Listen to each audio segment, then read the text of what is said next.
Paltrocast. Tony, good afternoon, or is it good evening for you?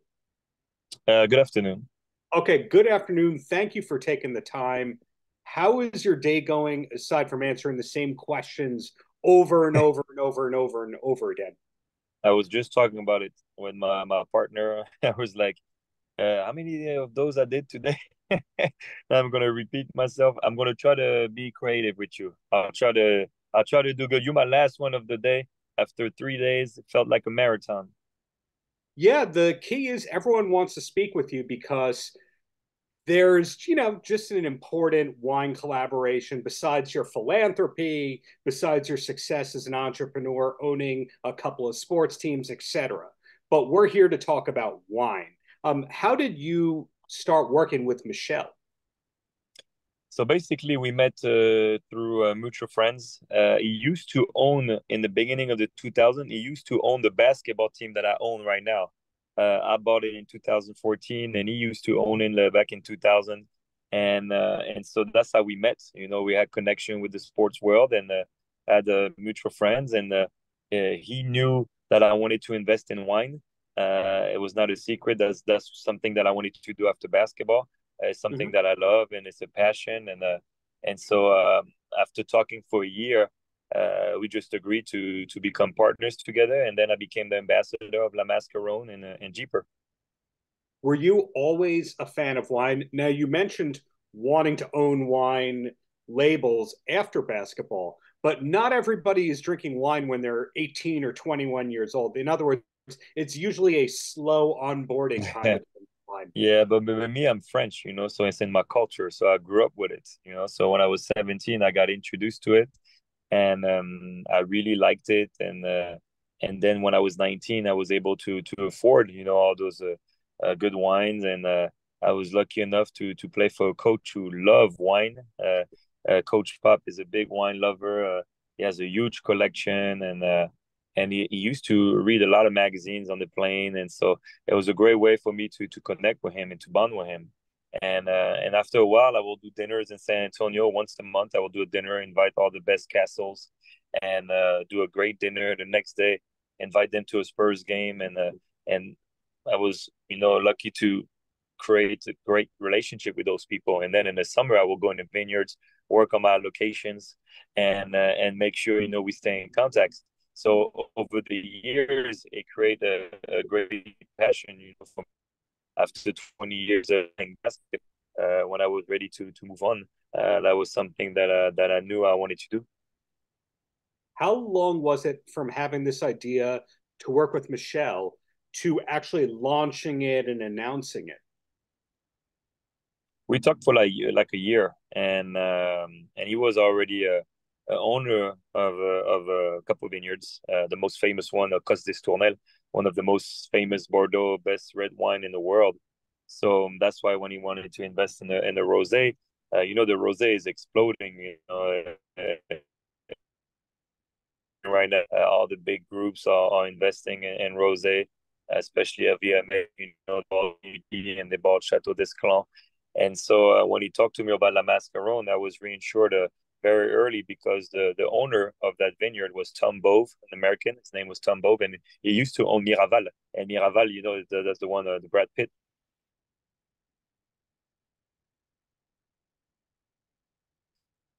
shape. I went on vacation with my friends, and we started drinking rosé. It was like, hey, let's try something different. Let's drink rosé. It looks good, Miraval. And that's how I started, drink Miraval every summer. And so when Monsieur Reybier told me about the mascarone and Tom Bove, I was like, oh, that's good. I'm sure it's got great potential. Before you were interested in rosé, were you more of a drinker of reds? Red and white, and I always loved both.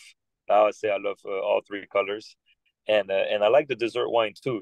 Chateau Yquem. I love Chateau Yquem, and we have something similar in Michel's Reybier group. And I used to drink red and white, and when I started back in '05 drinking rosé, and now I love all three colors. And I like dessert wine too. Dessert wine is really good. Chateau Yquem, love that dessert wine, and we have something similar in the group. It's called Toka, and it's a dessert wine too, and I like that too.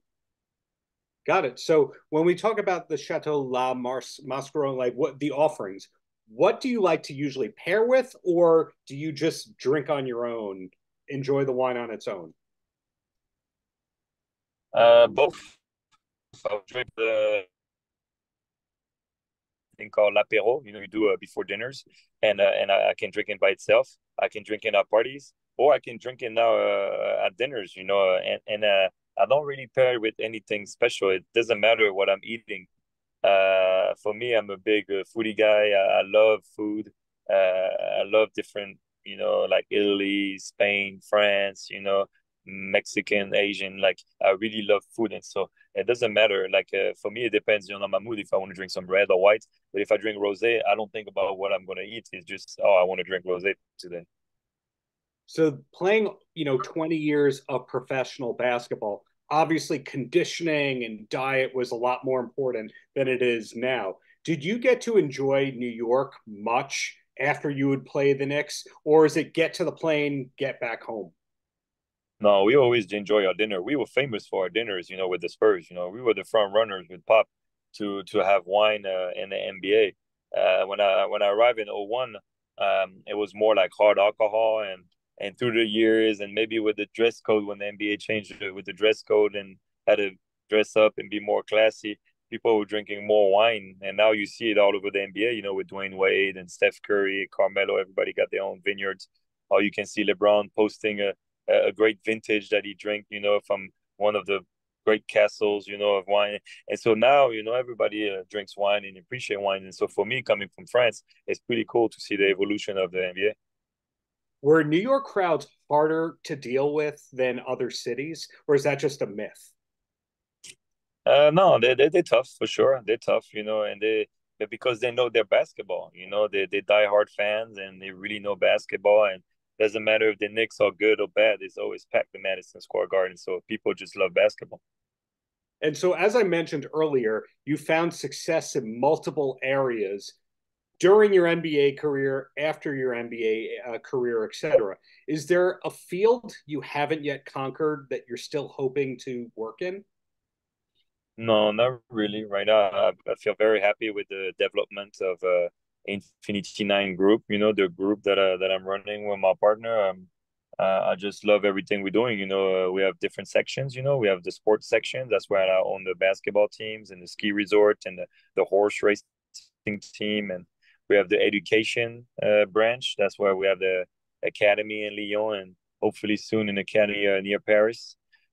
We have the Art de Vivre, like I call it, you know, the branch where we have all the wine investments.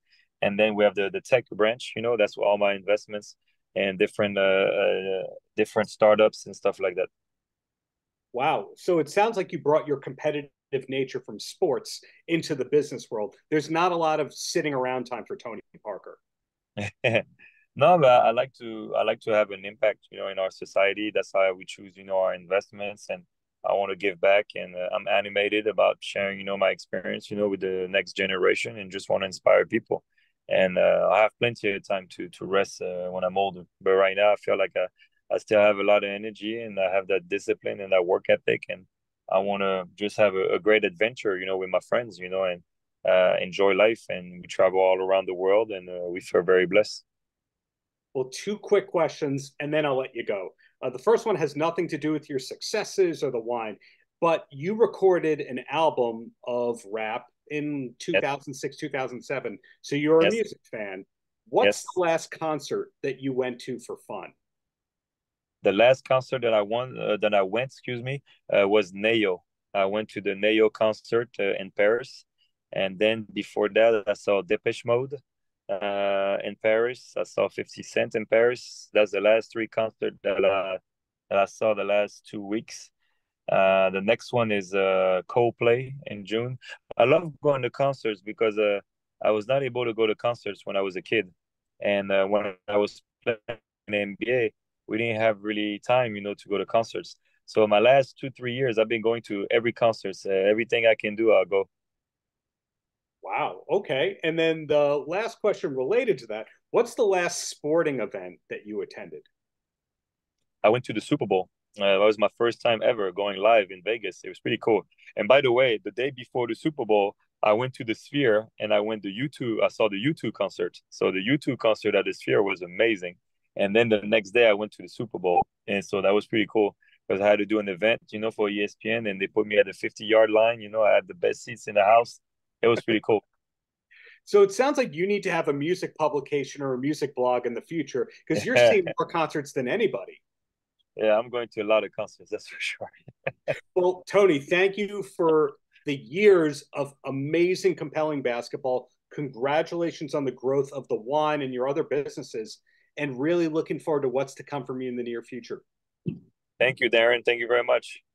And maybe I'll talk to you soon. And if you ever come to the south of France, make sure you come to La Mascaron. Paltrocast.